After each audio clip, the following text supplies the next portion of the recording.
যিশু বলছেন, পিত, ইহাদেরকে ক্ষমা করো, কেননা ইহারা কি করিতেছে তাহা জানে না। যিশু তিনি পিত বলছেন। পিত মানে কি? বাবা। এইখানে আমরা তার যে তিনি লেখা আছে তিনি আপন পুত্রকে পাঠালেন, জন 3। আর তিনি এখানে তার সেই পিত বলে আমাদের কাছে সেই পিতা এবং পুত্রের যে সম্পর্কটা জানিয়ে আমাদেরকে নিশ্চিত করছেন।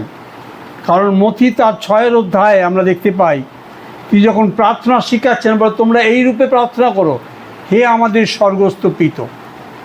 আর ঠিক তিনিও যখন প্রার্থনা করছেন যে পিত, এবং কি করছেন তিনি বলছেন যে পিত, ইহারা কি করিতেছে, আজকে তোমার আমার জন্য তার প্রার্থনা।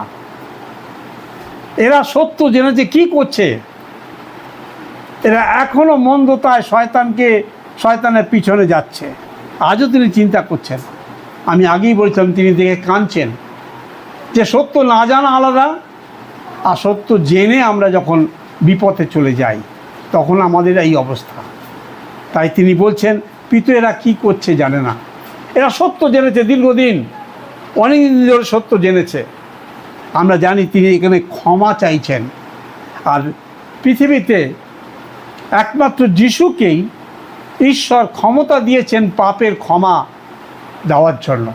আর কেউ পাপের ক্ষমা করতে পারে না। কেন না, তিনি ক্ষমার জন্য যে বেতন দরকার, অর্থাৎ নিজের রক্ত তিনি দান করেছিলেন। সেই জন্য পৃথিবীতে আপনি যেখানেই পাপের ক্ষমা যান না কেন, ক্ষমা পাবেন না। কারণ তারা পৃথিবীতে আর কেউ আপনার পাপের জন্য কেউ কিছু করেনি। তারা নিজেদের জন্য ধর্ম তৈরি করেছে। যত ধর্ম, ওই যে 7,000 ধর্ম, সব নিজেদের জন্য তৈরি হয়েছে, আপনার জন্য কিছু হয়নি। একমাত্র যিশু আপনার জন্য প্রাণ দিয়েছেন। আর সেই জন্য যিশু ক্ষমা চাইছেন আর তার পাপের জন্য। আমরাও জানি তিনি বলছেন 1 জন 1 অধ্যায় 9 পদে যে আমরা যদি ক্ষমা চাই তিনি ক্ষমা করবেন। আবার আমরা দেখি মতি 6 পদে তার 9 পদ থেকে দেখতে পাই, আমরা যদি আপন আপন পাপীদেরকে ক্ষমা করি তবে তিনি আমাদের পাপ ক্ষমা দেবেন। আমরা অনেক সময় আমরা ক্ষমা চাই, কিন্তু আমি আমার যে আরেকজন বিপক্ষ আছে, যে আমার উপর রাগ করেছে বা আমি যার উপর রাগ করছি তাকে ক্ষমা করতে পারছি না। তাহলে এই ক্ষমা চাওয়ার মানে কি? আসলে আমাদের পরস্পরকে ক্ষমা চাইতে হবে, তবে আমরা ঈশ্বরের ক্ষমাটা পাব। আর ঈশ্বর যিশুকেই পাপ ক্ষমা করার অধিকার দিয়েছিলেন। আর এই ক্ষমাটা যেমন 2টি ভাগ আছে, 2টো বিষয়। একটা মানসিক ক্ষমা চাওয়া পাপের, আমরা মানসিক যে পাপ তার জন্য ক্ষমা চাইব, এবং আত্মিক যে আমরা পাপ করেছি তার জন্য ক্ষমা চাইব। আমরা একভাবে কি করেছি, সেই অপবায়ী পুত্র লুক তার 15 অধ্যায় সে কি বলেছিল, পিতা, আমি ঈশ্বরের বিরুদ্ধে পাপ করেছি, আত্মিক পাপ করেছি, এবং তোমার বিরুদ্ধে পাপ করেছি। আজকে তোমার আমার ক্ষমাটাও ঠিক এই রকম হওয়া উচিত। আমরা ঠিক মানসিকভাবে আমার ভাই বোন আত্মীয় পরিজন ছেলে মেয়ে স্বামী স্ত্রীর মধ্যে যখনই কোনো রকম মানসিক পাপ করি তার কাছে ক্ষমা চাওয়া দরকার। আর নাহলে ক্ষমা পাবো না। কারণ লেখা আছে আমরা যদি আপন আপন অপরাধীদের ক্ষমা করি তবে তিনি আমাদের অপরাধ সকল ক্ষমা করবেন, আমাদেরকে পাপ সকল ক্ষমা করবেন, আমাদেরকে ধার্মিকতা দান দেবেন। আমরা যতই যিশু করি, যদি ক্ষমা আমাদের জীবনে না থাকে তাহলে আমাদের কোনোই এই যিশু করা কোনো লাভ হবে না। প্রিয় ভাই বোন, খ্রিস্ট বিশ্বাসী একমাত্র ক্ষমার বিশ্বাস, ক্ষমার কথা বলে, অন্য কোনো বিষয়ে ক্ষমার কথা বলে না। আমি কালকেই বলছিলাম, তারা চক্ষুর বিরুদ্ধে চক্ষু। যখন দেখবেন পৃথিবীতে যখন কোনো অশান্তি হচ্ছে, কেউ কাকে মার্ডার করছে, খবর কাগজে দেখবে, টিভিতে শুনবে, তার আত্মীয়জন কী চাইছে, আমার ছেলেকে আমার স্বামীকে যেমন মেরেছে আমিও ঠিক ওই রকম মৃত্যু চাই, তাই না? কোথায় ক্ষমা? কোথায় ক্ষমা? তাই এই যিশু ছাড়া ক্ষমা কোনো জায়গাতে নেই। আপনি যে কোনো ধর্মে দেখবেন ক্ষমা নেই। যিশুই হচ্ছে সেই ক্ষমার আকর। তাই আমাদের জীবনে যদি গড়ে উঠতে পারে, আমাদের আত্মিক জীবনকে তৈরি করতে, আত্মিক জীবনকে ঈশ্বরের যোগ্য করতে ক্ষমা দিয়ে শুরু করতে হয়। আমি তখনই ক্ষমা পাবো এবং আমি ক্ষমার উপরে ঘেঁটে উঠতে পারবো। আমিও কখনো কারোর উপর রাগ করতে পারবো না। সে আমার ভাই হোক, বন্ধু হোক, আমার ছেলে হোক, মেয়ে হোক, কারোর উপর রাগ আমাদের চলবে না। ক্ষমা চলতে হবে, সবার ক্ষমা আমার নিয়েছে এবং বাইবেল বলছে। তাই অশান্তির জন্য তুমি তার সেই জায়গা তুমি তাকে ছেড়ে দাও, অশান্তির স্থান তুমি ছেড়ে দাও, ত্যাগ করে দাও, কিন্তু নিজে অশান্তি করো না। আর যখন অশান্তি করি বা ক্ষমা যখন না করি, তখন কিন্তু একটা মারাত্মক রোগ আমাদের মধ্যে হয়। এটা যে বিজ্ঞান বলছে, যখন তুমি কাউকে ক্ষমা করতে পারো না, তখন একটা রোগ যেটা হয়, যে রোগের কোনো দাওয়াই নেই এবং সেটা ক্ষয় রোগ এবং মানুষ মরে যায়। ওই একটা অক্ষমা, যেটা ক্ষমা করিনি, সেইটা আমার জীবনের মধ্যে নানান কিছু তার বিকৃতি রূপ দেয় এবং সারা অঙ্গকে নষ্ট করে দেয়। এবং সর্বোপরি যে আত্মার শান্তির জন্য প্রভুর কাছে আসছি, যে অনন্ত জীবনের জন্য আছি, সেইটার জন্য একটা বাধা হয়ে যাবে এবং কোনো দিনই আমি অনন্ত জীবন পাবো না। তাই আমার আজকের এই ক্ষমার বাণী দিয়ে আমরা শিখব ক্ষমা করতে, পরস্পরকে ক্ষমা করতে, প্রতিবাসীকে ক্ষমা করতে, এবং আমার আত্মিক জীবনের জন্য ক্ষমা চাইতে এবং মানসিক জীবনের জন্য ক্ষমা চাইতে। আমরা এই সময় দ্বিতীয় বাণী শুনছি, যেখানে লেখা আছে, আমি তোমাকে সত্য বলিতেছি, অদ্যই তুমি পরম দেশে আমার সঙ্গে উপস্থিত হইবে। আমরা এখান থেকে দেখতে পাই, আর যেটা আমাদের প্রত্যেকটি বিশ্বাসীর ওইটাই আমাদের কাম্য হবে, লক্ষ্য। পরম দেশকে বলা হয় যেখানে হচ্ছে বিশ্বাসীদের আত্মা থাকে, শান্তিতে থাকে, নিদ্রায় যায়। কিন্তু তারপরে যিশু যখন আসবে, তখন কি করবে? তারা যিশুর সঙ্গে ওই মধ্যাকাশে প্রথম মিলিত হবে এবং ওই পরম দেশ হচ্ছে যারা বিশ্বাসে শেষ পর্যন্ত বিশ্বাসে এই জগতের জীবনকে শেষ করবে, সে সেই পরম দেশে স্থান পাবে এবং তারপরে বিচারের পরে ঈশ্বরের স্বর্গরাজ্যে যাবে। পরম দেশকে হচ্ছে শান্তির জায়গা এবং পরম দেশ আমাদের পরম দেশে যিশু যেমন বলেছিলেন, তেমনিভাবে আমরা দেখতে পাই সাধু পৌল, তিনি যখন কষ্ট পাচ্ছিলেন, তার পেটের গণ্ডগোল ছিল একটা, তার অনেক কিছু দোষ ছিল, গণ্ডগোল ছিল, পেটের রোগ ছিল, চোখের রোগ ছিল, এবং তিনি এবার প্রার্থনা করতে করতে লেখা আছে, আমি তৃতীয় স্বর্গ। পরম দেশকে বিভিন্ন কমেন্ট্রিতে বলা হচ্ছে তৃতীয় স্বর্গ, আর যেখানে বিশ্বাসীদের আত্মা মৃত্যুর পর সেখানে যাবে। স্বর্গ নয়, স্বর্গ আলাদা। স্বর্গটা হচ্ছে যিশুর দ্বিতীয় আগমনের পরে, বিচারের পরে স্বর্গ।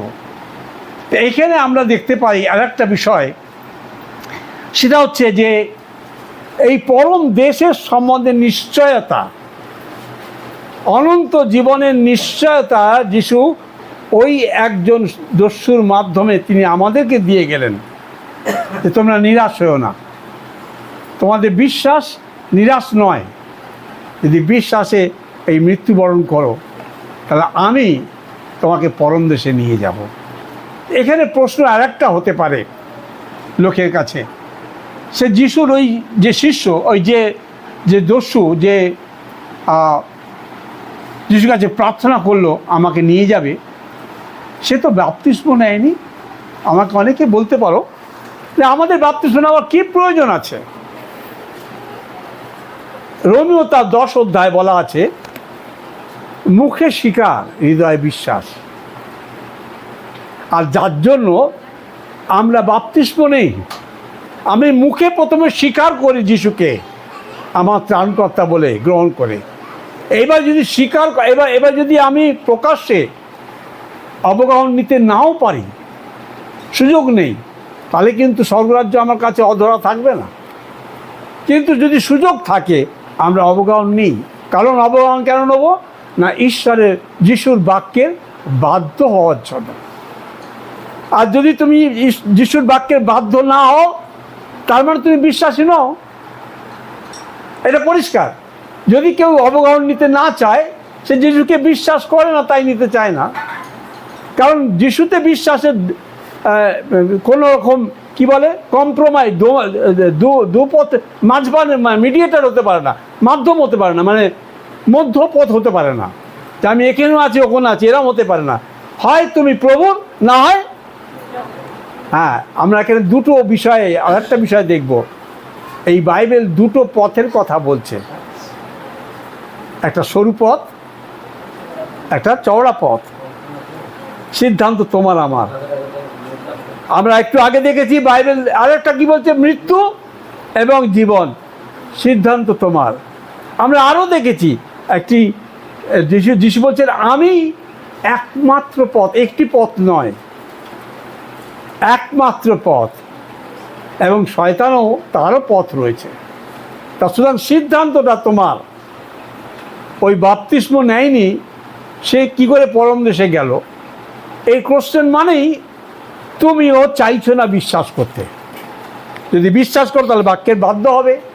এবং যিশু বলছেন মতি 28:19-20, তোমরা পিতা পুত্র নামে অবগাহন নাও। মার্ক তার 16:15 কি বলছে, তারা অবগাহন নাও, পিতা পুত্র নামে অবগাহন দাও তাদেরকে। এটা ঈশ্বরের বাক্যের বাধ্যতা অনুসারে। আমরা আর একটা বিষয় দেখব, ইব্রিয় 2:3 পড়ি। এটা খুব ইম্পর্টেন্ট বলে পড়তে বলছি। হ্যাঁ, এমন এই যে যারা বলছে, যারা মনে করে আমাদের অবগাহন দরকার নেই, আমি বলছি সেটা মধ্যম পথ হতে পারে না। তুমি নেগেটিভ না বলছো বলে অবগাহন নিতে চাইছো, তারপরে কি বলছো ওখানে বলো। অবহেলা যদি করো হ্যাঁ, আমরা রক্ষা পাবো না। তারপরে হ্যাঁ, হ্যাঁ, আমরা তাকে নেগেটিভ করছি, অর্থাৎ ঈশ্বরের অবাধ্য হচ্ছি। আমরা জানি যিশুর কি অবগাহনের প্রয়োজন ছিল, তাই না? হ্যাঁ, মথি 3 যিশুর কি অবগাহনের প্রয়োজন ছিল? তোমার আমার জন্য, যেন আমরা ঈশ্বরের বাক্যের বাধ্য হতে পারি। আমরা দেখবে এবং তৃতীয় বাণী শুনবো, যেটা লেখা আছে যোহন তার 19:26-27 আমাদের মধ্যে কে বলবে তৃতীয় বাণী? দিবাকর দা। আমরা দেখি লেখা আছে, যিশু মাতাকে কহিলেন, ওই দেখো, ওই নারী, হে নারী, ওই দেখো তোমার পুত্র। পরে তিনি শিষ্যকে যোহনকে দেখে করলেন, ওই দেখো তোমার মাতা। তারা বিপক্ষে হতে পারে, তারা আমাদের তারা পরজাতি হতে পারে, যিশুকে না জানতো, কিন্তু তোমার প্রেম দিয়ে যেতে হবে। আর প্রেমে এটা তোমার কাছে চ্যালেঞ্জ, তোমাকে ঈশ্বর যিশুর মাধ্যমে তোমাকে এই কাজটা দিয়েছে যে ওই পিতামাতা যে তোমাকে বিপক্ষে, তাকে জয় করো। জগৎকে জয় করার আগে ওকে জয় করো। আগে বাবা মাকে যে তোমার বিপক্ষে, তাকে জয় করো। কিভাবে? সুবিধা, তোমার প্রেমটা দেখাবার। আর একটা জিনিস যেটা চেতনা দিয়ে স্মরণ করিয়ে দিই, আমাদের মধ্যে ক্যাথলিক মিশন আছে, একটা ক্যাথলিক মণ্ডলী আছে বা চার্চ আছে, যারা যিশুর মাকে মরিয়মকে বেশি সম্মান করে। হ্যাঁ, তারা যিশুকে যাতনা করে তার থেকে বেশি মরিয়মকে করে মা বলে। কিন্তু এখানে শিক্ষা হচ্ছে যিশু কোনোদিনই মরিয়মকে মা বলে সম্বোধন করেনি, কারণ যিশু হচ্ছে ঈশ্বর, তিনি ত্রাণকর্তা, মরিয়মেরও ত্রাণকর্তা। সুতরাং আমরা যেন ওই সমস্ত ভ্রান্ত শিক্ষা যেন গ্রহণ না করি। এটা একটা শিক্ষা যে যিশু, মরিয়ম হচ্ছে হে নারী হিসাবে তিনি সেখানে বলেছিলেন। আরেকটা বিষয় আমি দেখব, মা বাবার প্রতি ভক্তি। যদি বাবা মার প্রতি ভক্তি না থাকে যাকে দেখতে পাচ্ছি না সেই ঈশ্বরকে কি করে ভক্তি করব। সেই যিশুকে কি করে ভক্তি করতে পারবো? এবং আমি মুখেই যিশুর কাজ করছি, আমি মুখেই খ্রিস্টান, কিন্তু আমার ব্যবহার প্রমাণ করছে না। তাই জন্য বাবা মা কাছে, বাবা মাকে শ্রদ্ধা, তাকে সম্মান দেওয়ার মানে হচ্ছে কি ভক্তি। আমি একটা পদ বলি, প্রথম তিমোথী তার 4 অধ্যায় 8 পদ দেখো। এটাকে অভ্যাস করতে হবে। এই ভক্তিটা যেমন ফিজিক্যাল এক্সারসাইজ, তুমি দেখতে পাচ্ছ আমি অনেক রোগা হয়েছি, আমি ইচ্ছা করে রোগা হচ্ছি। আমি সকালবেলা করে এক্সারসাইজ করি, আমি দৌড়াই যেন আমার ভুঁড়িটা কমে যায়, এবং খাই কম। আমি 2টো রুটি খাই না, ভাত এইটুকু খাই না, কারণ আমাকে রোগা হতে হবে। 4 অধ্যায় 8 পদ, 12 অধ্যায় না, 4 অধ্যায় 8 পদ বললাম, প্রথম তিমোথী। পড়ো। হ্যাঁ, রাইট। কেননা শারীরিক দক্ষতার অভ্যাস অল্প সময়ে সুফলদায়ক হয়, কিন্তু ভক্তি সর্ববিষয়ে সুফলদায়ী, তাহা বর্তমান ও ভবিষ্যৎ জীবনের প্রতি জ্ঞান। হ্যাঁ, ভবিষ্যৎ জীবন, অনন্ত জীবনের জন্য যদি বাবা মার প্রতি তোমার ভক্তি থাকে এবং সে যদি প্র্যাকটিক্যাল হয়, তুমি অনন্ত জীবনকে তুমি ধরে রাখছো। কিন্তু বাবা মার প্রতি যদি তোমার অভক্তি থাকে, সে বিশ্বাসী না হতে পারে, সে তোমাকে দুচ্ছাই করতে পারে, তোমাকে অত্যাচার করতে পারে তুমি যিশুকে বিশ্বাস করেছো বলে, কিন্তু তারপরে তুমি তাকে কখনোই অশ্রদ্ধা বা অভক্তি করতে পারো না। সেটা ঈশ্বর তোমাকে দিয়ে যে ক্রুশ, তাকে জয় করা তোমার দরকার। ঈশ্বর সাহায্য করুন আমাদের ভাই বোনদের, আমাদের বাবা মার প্রতি আমাদের সাক্ষ্য এটা। তুমি যখন তোমার বাবা মার প্রতি যদি তুমি প্রেম ভক্তি দেখাও, প্রতিবাসীরা তোমার কাছে শিখবে যে এরা যিশুকে বিশ্বাস করে, তার বাবা মা তাকে তুচ্ছাই করছে কিন্তু তাকে প্রেম করছে। কী হচ্ছে? আমি অনুশীলন করে শরীরকে কমাচ্ছি, আমি ফিট রাখছি। ভক্তিকে অনুশীলন করতে হয় তোমাকে, বাবা মা শ্বশুর শাশুড়ির প্রতি, প্রিয়জনদের প্রতি। সেই ভক্তির যদি প্র্যাকটিস না করো, তাহলে কখনোই ঈশ্বরকে যিশুকে দেখতে পাচ্ছ না, তাকে ভক্তি করতে পারবে না। বাবা মার প্রতি, শ্বশুর শাশুড়ির প্রতি তোমার ভক্তি এই চতুর্থ বাণীতে, এই তৃতীয় বাণীতে ঈশ্বর আমাদের শিখাচ্ছেন যেন আমি অভ্যাস করি। এটাকে কি বলে? অনুশীলন করি। যেমন ব্যায়াম করছি, অনুশীলন করছি, এই ভক্তিটা অনুশীলন করতে হবে।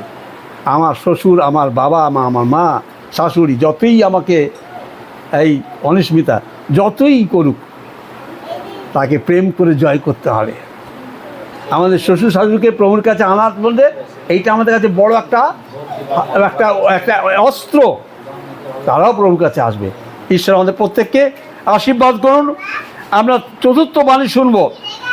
লেখা আছে মথি 27 অধ্যায় 46 পদ। যীশু খ্রিস্ট তার চতুর্থ বাণীতে বলছেন যে ঈশ্বর আমার তুমি কেন আমাকে পরিত্যাগ করলে। এই যে বিষয়টা আমি জগতের কিছুদিনের কিছু ঘটনা মনে পড়ছে, টিভিতে বা পেপারে দিয়েছিল যে কোনো একটা ভালো ছেলেকে একটা মোবাইল চুরির দোষ দিয়েছিল তার আত্মীয়রা, যে ও আমার ঘর থেকে এসে মোবাইল চুরি করে নিয়েছে। এবং লোকেরা খুব তাকে ভালো ছেলে পড়াশোনায়, কিন্তু এটা তার কাছে খুব একটা, যখন দোষারোপ দিয়েছে তখন তার মধ্যে খুব একটা তার হৃদয়ে কষ্ট লেগেছে,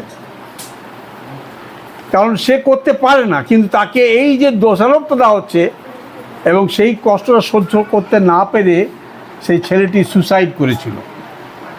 আজকে যিশুও নিষ্পাপ নিষ্কলঙ্ক, যখন তোমার আমার সমস্ত পাপ তার উপর দিয়ে দেওয়া হচ্ছে, সে কিন্তু পাপই সাব্যস্ত হচ্ছে। যিশু ক্রুশে নিষ্পাপ রূপে ক্রুশে ঝোলেনি, তোমার আমার পাপ নিয়ে তিনি ঝুলেছেন। হ্যাঁ, এবং লেখা আছে যে পাপিষ্ঠরাই কাষ্ঠে ঝুলানো হবে, এবং তিনি আমার জায়গায় তোমার জায়গায় পাপী হয়েছিলেন, নিষ্পাপ হয়ে। কতটা লজ্জা চিন্তা করো। আর এটাকে আমি দুটো ভাগ বলি, একটা হচ্ছে বিয়োগান্ত, অর্থাৎ ঈশ্বরের সঙ্গে, পবিত্র ঈশ্বরের সঙ্গে পাপী যিশুর বিচ্ছেদ হয়েছিল, তাই সূর্য অন্ধকার হয়ে গেছিল। কারণ ঈশ্বর আলো এবং ঈশ্বর পবিত্র, কখনো অন্ধকার পাপকে দেখতে পারে না। সেই জন্য তার পুত্র যে পাপী হবে, এটা তার পক্ষে সহ্য করা কষ্টকর ছিল, তাই তিনি চোখ বন্ধ করেছিলেন, অন্ধকার। সায়েন্টিস্টরা, বৈজ্ঞানিকরা এখনও এ বিষয়ে রিসার্চ করছেন যে এই সময়টা কেন অন্ধকার হয়েছিল। না কোনো সূর্যগ্রহণ, না কোনো চন্দ্রগ্রহণ, কেন আবিষ্কার করতে পারে না, কারণ ঈশ্বর অসাধ্য কার্য সাধনকারী ঈশ্বর। আরেকটা হচ্ছে যেমন বিয়োগান্ত তেমন মিলনার্থক। তিনি আমাদের পাপীদের পাপভার নিয়ে তিনি পাপী হয়ে আমার আপনাকে নিয়ে পিতা পবিত্র ঈশ্বরের সঙ্গে মিলন করিয়ে দিলেন। সুতরাং এই বাণীটা দুটি কথা বলে, এক পবিত্র ঈশ্বরের সঙ্গে পাপী যিশুর বিচ্ছেদ, আর পাপী মানুষের সঙ্গে যীশু খ্রিস্টের মাধ্যমে আমরা জানি প্রথম যোহন তার 2 অধ্যায় 2 পদে তিনি মধ্যস্থ, তিনি সকল জগতের সকল পাপের প্রায়শ্চিত্ত বলিদান, এটা মিলনার্থক। সুতরাং আমরা ঈশ্বরকে ধন্যবাদ দিই, আজকে আমরা ওই যিশুর মাধ্যমে ঈশ্বরের সন্তান হবার যোগ্যতা লাভ করেছি। সুতরাং এই বাণীতে তিনি আমাকে তোমাকে ঈশ্বরের সন্তান হবার অধিকার দিয়েছেন। আমরা এরপরে আমরা যাব, এবং ঈশ্বর চান আর একটা বিষয়, এর দ্বারা তিনি যেটা চাইছিলেন, যিশু বলছেন যে আমি এবং আমার পিতা আমরা এক, ঠিক তদ্রূপভাবে পরোক্ষভাবে তিনি বলতে চাইছেন। যোহন 17 অধ্যায় তিনি বলছেন, পিতা আমি তুমি যেমন এক, এরা তেমন এক হয়। এখান থেকেও তিনি আমাদেরকে সেই এক থাকার একটা বাণী আমাদের দিয়ে যাচ্ছেন, যেন আমাদের মধ্যে যখন শয়তান ঢোকে বিচ্ছেদ হয়, পাপ ঢোকাতে যিশুর সঙ্গে ঈশ্বরের বিচ্ছেদ হয়েছিল, যেন আমাদের মধ্যে কখনো আর এই পাপ না ঢুকতে পারে। সুতরাং এই বাণী আমাদের কাছে একটা আশার বাণী, যে আমার কোনো আশা ছিল না। ইফিসীয় তার 2 অধ্যায় বলছে 12 পদে, আমাদের আশা ছিল না, কিন্তু এই খ্রিস্টের বলিদানের দ্বারা আমরা বাবাকে বাবা বলে কাছে দিতে পারছি। আনন্দ হয় না বাবা? কোনো মায়ের বিয়ে হয়ে গেলে পরে, কোনো মেয়ের বিয়ের পরে যখন সে বাপের বাড়ি যায়, আনন্দ হয় না? ঠিক আমাদেরও পাপের যে বিচ্ছেদ, আজকে সেই আনন্দের দিন, যে আমি আমার সেই বাবার কাছে গিয়ে বাবা বলে ডেকে আমার মনের কথা বলতে পারি। তুমি প্রার্থনা করো, তুমি প্রার্থনা করো নয়, এখন তুমি প্রার্থনা করো না, আমি প্রার্থনা করব আমার বাবার কাছে। আজকে এই অধিকার তোমাকে আমাকে ঈশ্বর দিয়েছেন। ঈশ্বর সাহায্য করুন। আমরা পঞ্চম বাণী শুনব। আমরা প্রথম যিশুর যে প্রথম 3 ঘন্টা ক্রুশে তিনি 3টে বাণী বলেছিলেন, এবং লাস্ট যে 3টে বাণী, এই 4টে বাণী তিনি লাস্ট 4 ঘন্টায় বলেছিলেন, এবং এইটা হচ্ছে সপ্তম বাণী, এই ষষ্ঠ বাণী, যেখানে বিলুপ্ত সমাপ্ত হইল। এখন আমি পড়ছি, সেখানে লেখা আছে 19 অধ্যায় 30 পদে, সেখানে লেখা আছে, আমি পড়ছি, সিরকা গ্রহণ করবার পর, সিরকা মিনস ভিনিগার, যিশু কহিলেন সমাপ্ত হইল। পরে মস্তক নত করিয়া আত্মসমর্পণ করলেন। সমাপ্ত হইল মিনস কমপ্লিট। আমরা এই সমাপ্ত কথাটার ব্যাখ্যা ঠিক মানুষ হিসাবে আমাদের দেওয়া সম্ভব নয়, কারণ জানি আমরা মৃত্যুর সমাতেও মরতে চাইছি না, আরও যেন কিছু কাজ আমার বাকি রয়ে গেল, তাই না? আর এটা কখনো হয়? আমি সেদিনকে কিছুদিন আগে আমি মানে এই দু চার দিন আগে আমি একজন প্রায় ৯০-৯৬ বছরের একজন প্রবুদ্ধ দাসের জীবনী দেখছিলাম। আর তিনি দু হাতে এত বৃদ্ধ হয়ে গেছেন, দু হাতে দুটো লাঠি নিয়ে ঘর থেকে এরমভাবে বেরোচ্ছেন আর বলছে, বাবা এই যে কষ্টটা না, আমি ঠিক আছে তুমি চাইছো আমি বইছি, কিন্তু যদি তুমি মনে করো আমার আর প্রয়োজন নেই তাহলে আমায় নিয়ে নাও না, আমি তোমার কাছে যাব। আমার তখন মনে পড়ছিল যে কতটা কনফিডেন্ট তার চলার পথে। মানে আমার তোমার জীবনে ঈশ্বরের পরিকল্পনা যখন আমি সিদ্ধ করতে পারি, আমি দেখবে আমি অনেককে বলি যে আমি যাব, এরা হয়তো রাগ করে যে আমি চলে যাব, আর থাকবো না। কারণ আমি আমার মনে হচ্ছে, আমি মনে করি যে আমি আমার যে কাজটা ঈশ্বর দিয়েছিলেন আমি কমপ্লিট করতে পেরেছি, আমার আর এখানে আমার আর প্রয়োজন নেই। ওই জন্যই বলি যে আমি বাবার কাছে যাবো, তোমরা এবারে বউ। তো অনেকে এরা সব রাগ করে না, আমি মনে করি যে আমার কাজ কমপ্লিট হয়েছে। তা বিশ্বাসী হিসাবে প্রত্যেকের জীবনে তার দায়িত্বটা কমপ্লিট করার অনুভূতি থাকতে হবে। আমার বলার উদ্দেশ্য হচ্ছে যে আমি কি নিশ্চিত, তুমি কি নিশ্চিত যে ঈশ্বর তোমাকে যে দায়িত্ব দিয়েছিলেন সেটা সম্পূর্ণ করতে পেরেছ? নিউটন যখন তার আবিষ্কার কমপ্লিট করলো, সে বলেছিল তেতেলেস্তাই, এটা একটা গ্রিক ওয়ার্ড, তেতেলেস্তাই বা ইউরেকা, মানে complete, I have done my best, আমি আমার কাজ সম্পূর্ণ করেছি। তেতেলেস্তাই রিসার্চ করছিল।